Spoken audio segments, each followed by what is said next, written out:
नमस्कार, मी ज्योत्स्ना इंगळे. आपण आता रांडा बळी यांच्या जादू या पुस्तकाचा पुढील प्रवास बघतो आहोत. यामध्ये जादूच्या पुस्तकात ज्या 28 कृती दिलेल्या आहे, त्याची तपशीलवार वर्णन आपण ऐकणार आहोत.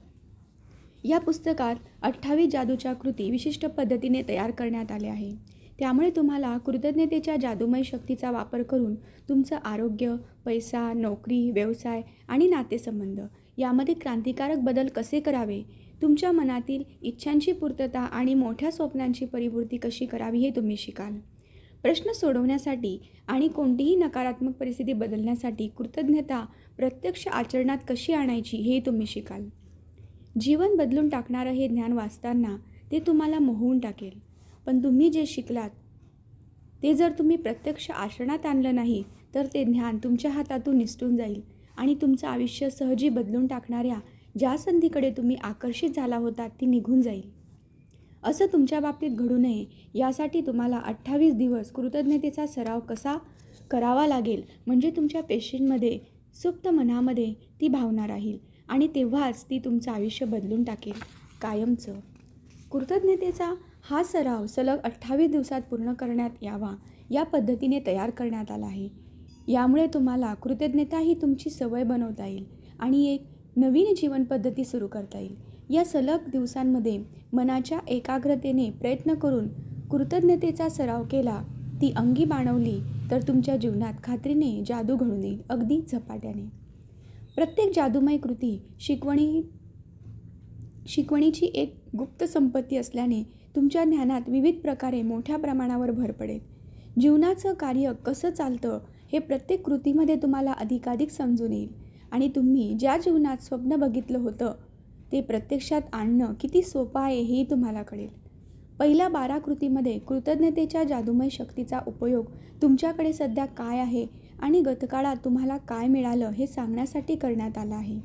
कारण तुमच्याकडे काय आहे आणि तुम्हाला काय मिळालं आहे याबद्दल तुम्ही कृतज्ञ राहिला नाहीत तर जादू काय करणार नाही आणि तुम्हाला आणखी मिळणार नाही.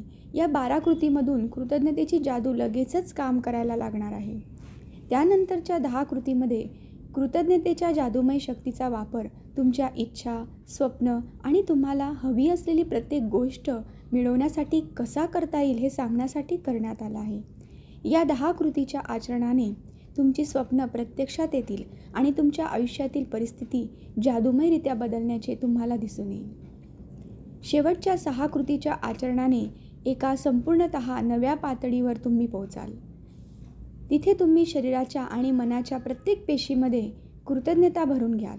कृतज्ञतेच्या जादूमय शक्तीचा वापर इतरांना मदत करण्यासाठी, प्रश्न सोडवण्यासाठी किंवा आयुष्यभर ज्या नकारात्मक परिस्थितीला किंवा घटनांना तुम्हाला तोंड द्यावे लागलं त्यात सुधारणा करण्यासाठी कसा करायचा ते तुम्ही शिकाल. या कृतीसाठी तुम्हाला कॅलेंडरमधला वेळ वेगळा राखून ठेवण्याची गरज नाही.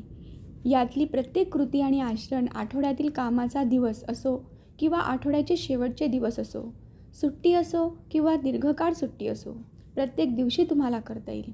कारण कृतज्ञता ही कोठेही नेता येण्याजोगी, तुम्हाला जिथे जायचे आहे तिथे घेऊन जाता येण्यासारखी गोष्ट आहे आणि ती बरोबर असल्याने तुम्ही जिथे जिथे जाल तिथे तिथे जादू घडून येते.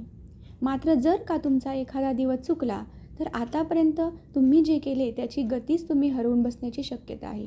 असं घडू नये, तुमची जादू कमी होऊ नये यासाठी तुमचा जर एखादा दिवस चुकला तर मागले गेलेले 3 दिवस मोजा आणि तेव्हापासून परत कृतीचे आचरण करायला लागा. काही कृतींची आणखी सकाळसाठी केली आहे तर काहींची संपूर्ण दिवसासाठी केली आहे. म्हणूनच प्रत्येक दिवशी सकाळी पहिल्यांदा काय काय करायचं ते आधीच वाचून ठेवा. काही कृतींचं वाचन आधीच्या रात्री करावं लागेल, कारण सकाळी तुम्ही झोपेतून उठलात की त्यांचं आचरण करावं लागेल आणि त्या केव्हा करायच्या हे मी तुम्हाला सांगेल. पुढील दिवशी काय काय करायचं याची तयारी करण्यासाठी आधीच्या प्रत्येक रात्री झोपी जाण्यापूर्वी तुम्हाला त्यासंबंधीचं वाचन करायला लागेल. तुम्हाला जर शक्य असेल तर तुमच्या दुसऱ्या दिवशी सकाळी काय काय करायचं याचं परत एकदा वाचन करा. तुम्हाला सलग 28 दिवस या कृतीचं आचरण करायचं नसेल तर तुम्ही ते वेगळ्या प्रकारे पण करू शकता. तुमच्या आयुष्यातील एखादा महत्त्वाचा विषय ज्यात तुम्हाला बदल करायचा आहे किंवा सुधारणा करायची आहे त्याच्याशी संबंधित जादूची एकच कृती तुम्ही निवडू शकता आणि त्याचा सलग 3 दिवस किंवा आठवडाभर रोज सराव करू शकता. किंवा तुम्ही एक जादूची कृती आठवडाभर किंवा एका आठवड्यात 2 कृतींचा सराव करू शकता. फक्त फरक एवढाच की अशा प्रकारे या कृती केल्यास तुमच्या जीवनात बदल व्हायला तुम्हाला जास्त वेळ वाट पाहावी लागेल. 28 दिवसानंतर एकदा का 28 जादूच्या कृती तुम्ही शिकून पूर्ण केल्या की नंतर तुम्ही तुमच्या गरजेनुसार त्यातील एखाद्या विशिष्ट कृतीचा वापर करू शकता. समजा तुम्हाला आरोग्य किंवा पैसा किंवा तुमच्या स्वप्नातील नोकरी मिळवायची आहे किंवा काम करताना मिळणाऱ्या यशात वाढ व्हावी किंवा नातेसंबंधात सुधारणा व्हावी असं तुम्हाला वाटतंय. अशी एखादी विशिष्ट गरज जिथं आणि जेव्हा निर्माण होईल तेव्हा यातली एखादी विशिष्ट कृती निवडून जादू वाढवण्यासाठी तिचा वापर तुम्ही करू शकता. किंवा कृतज्ञतेचं आचरण करण्यासाठी हे पुस्तक उघडून त्याचं कोणतंही पान काढा आणि त्या पानावर ती कृती दिली असेल तिच्याकडे तुम्ही आकर्षित व्हाल आणि त्या दिवशी ती कृती करायला योग्य असेल. या 28 जादूच्या कृती दिल्यानंतर शेवटी तुमच्या जीवनातील विशिष्ट क्षेत्रातील जादूला चालना देण्यासाठी काही कृती एकत्रित करून कशा वापरता येतील यासंबंधीच्या सूचना करण्यात आल्या आहेत. तुमच्या आयुष्यात कृतज्ञतेचा अतिरेक होईल का? कधीच नाही. तुमचं आयुष्य जरा जास्त जादूमय होईल का? अशी शक्यता जवळजवळ नाहीच.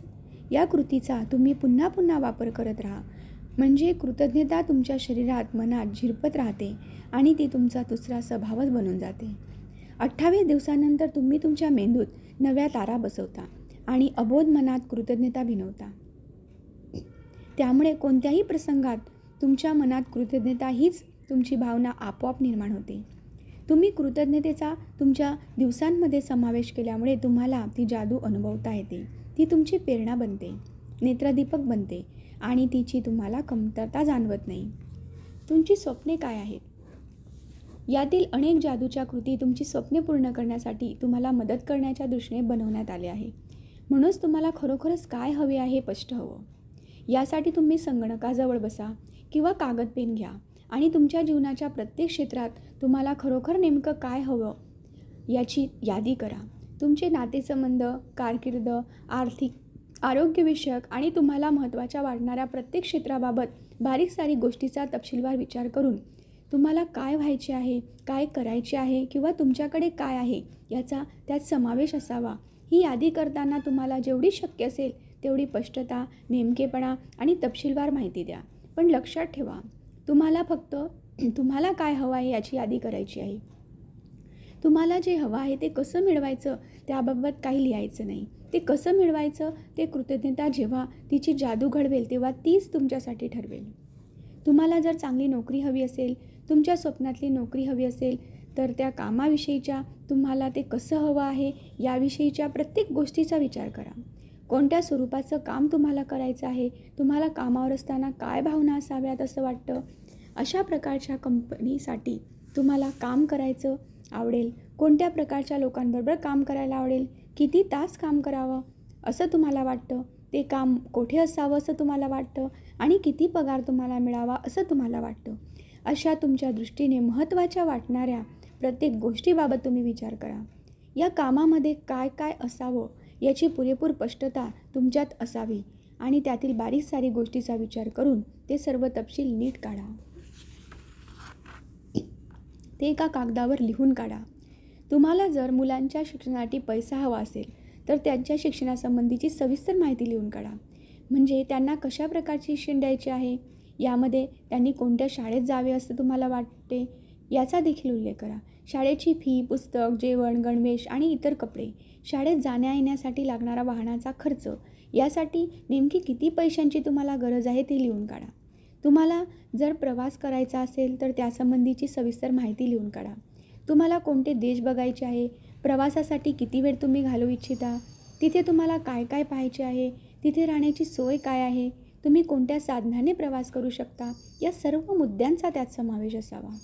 तुम्हाला जर परिपूर्ण जोडीदार हवा असेल तर त्याच्यात काय काय वैशिष्ट्ये असावीत असं तुम्हाला वाटतं त्याची तपशीलवार नोंद करा. तुम्हाला जर नातेसंबंधात सुधारणा घडून यावी असं वाटत असेल तर कोणते नातेसंबंध सुधारावेत असं तुम्हाला वाटतं ते लिहा. ते कसे असावेत असं तुम्हाला वाटतं ते लिहा. तुमची तब्येत जर निरोगी असावी असं तुम्हाला वाटत असेल किंवा तुमच्या शारीरिक स्थितीमध्ये सुधारणा घडून यावी असं तुम्हाला वाटत असेल तर तुमच्या आरोग्यात किंवा शरीरात नेमक्या कशा प्रकारे सुधारणा होणं आवश्यक आहे असं तुम्हाला वाटतं ते लिहून काढा. तुमच्या स्वप्नातलं घर प्रत्यक्षात यावं असं वाटत असेल तर त्या घरासंबंधी सविस्तर माहिती लिहून काढा. प्रत्येक खोली कशी असावी त्याचं वर्णन करा. त्यातील बारीक सारीक तपशिलाची यादी करा. तुम्हाला जर गाडी, कपडे आणि इतर साधनं यासारख्या विशिष्ट भौतिक गोष्टी हव्या असतील तर त्या लिहून काढा. तुम्हाला जर काही कामगिरी करायची असेल, काही साध्य करायचं असेल, मनात बाळगलेलं धैर्य पूर्ण करायचं असेल तर ते सुद्धा जेवढं शक्य असेल तितक्या नेमकेपणाने स्पष्टपणे लिहून काढा. म्हणजे तुम्हाला एखाद्या परीक्षेत उत्तीर्ण व्हायचं असेल, पदवी मिळवायची असेल, क्रीडा क्षेत्रातलं काही धैर्य ठरवलं असेल, तुम्हाला यशस्वी संगीतकार, डॉक्टर, लेखक, अभिनेता, वैज्ञानिक किंवा व्यावसायिक व्यक्ती किंवा जे कोण व्हायचं वाटत आहे ते लिहून काढा. तुमच्या संपूर्ण आयुष्यात तुमची स्वप्न नेमकी काय आहे याचा सातत्याने पाठपुरावा करून त्याची यादी तुम्ही करत राहावी अशी माझी तीव्र इच्छा आहे. छोट्या गोष्टी, मोठ्या गोष्टी किंवा या क्षणाला, या महिन्यात किंवा या वर्षी तुम्हाला काय हवं आहे ते लिहून काढा. तुम्हाला जर आणखी काही गोष्टी हव्या असतील तर त्यांचा या यादीत समावेश करीत जा आणि जशा तुम्हाला गोष्टी मिळत जातील तसतशा त्या यादीतून खोडून टाकत जा. तुम्हाला हव्या असलेल्या गोष्टींची यादी करणं सोपं जावं यासाठी खालीलप्रमाणे वर्गवारी करा. 1. आरोग्य आणि शरीर. 2. कारकीर्द आणि काम. 3. पैसा.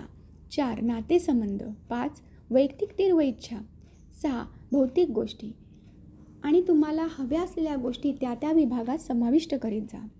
एकदा का तुम्हाला काय हवं आहे याबाबत तुम्हाला तुमच्यात स्पष्टता आली की तुम्ही तुमच्या आयुष्यात बदल घडून यावा यासाठी कृतज्ञतेच्या जादूमय शक्तीला नेमकी दिशा देऊ शकता आणि अतिशय उत्कटतापूर्ण, पुलकित करणाऱ्या, अंगावर रोमांच उभ्या करणाऱ्या, आतापर्यंत कधी न घडलेल्या साहसासाठी तयार होता. धन्यवाद. थँक्यू.